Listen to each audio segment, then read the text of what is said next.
रात के ठीक 2:17 सिक्किम की बर्फीली पहाड़ियों में एक जवान पोस्ट पर अकेला खड़ा था। चारों तरफ सन्नाटा था और सिर्फ हवा की तेज आवाज सुनाई दे रही थी। तभी उसे पीछे से भारी जूतों की आवाज सुनाई दी। उसने मुड़कर देखा लेकिन वहां कोई नहीं था।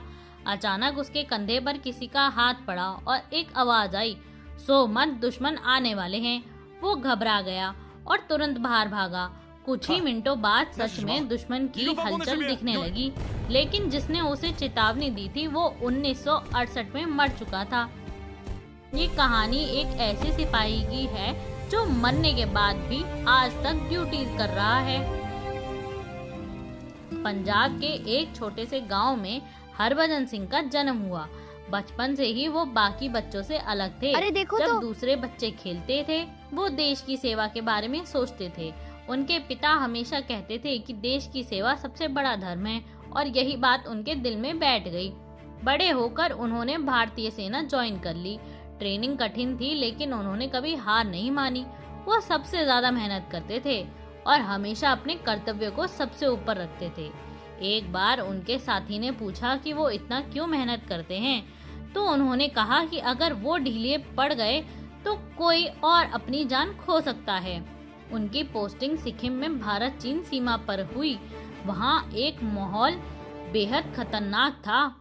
तापमान बहुत कम रहता था, रास्ते खतरनाक थे और हर पल जान का खतरा रहता था। लेकिन हरभजन सिंह ने कभी डर नहीं दिखाया। 1968 के एक सुबह वो सप्लाई लेकर जा रहे थे। घना कोहरा था और कुछ भी साफ दिखाई नहीं दे रहा था। अचानक उनका पैर फिसला और वो गहरी खाई में गिर गए। 3 दिन तक उनकी तलाश की गई लेकिन उनका कोई पता नहीं चला। सबने मान लिया कि अब वो इस दुनिया में नहीं रहे। तीसरे दिन एक जवान ने बताया कि हरभजन सिंह उसके सपने में आए थे और उन्होंने अपनी लोकेशन बताई थी।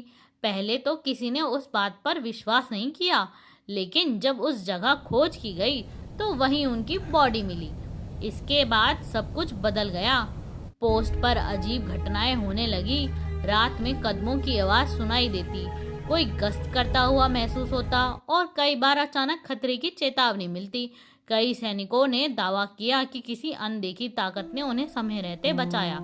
सबसे हैरान करने वाली बात तब सामने आई जब चीन के सैनिकों ने भी कहा कि उन्हें एक भारतीय जवान दिखाई देता है जो गश्त करता है और फिर गायब हो जाता है।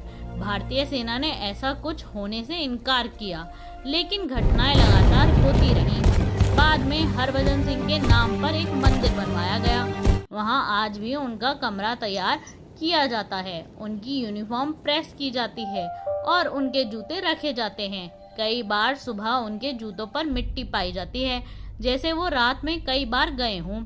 सबसे भावुक बात यह है कि उन्हें आज भी सेना की तरफ से छुट्टी दी जाती है।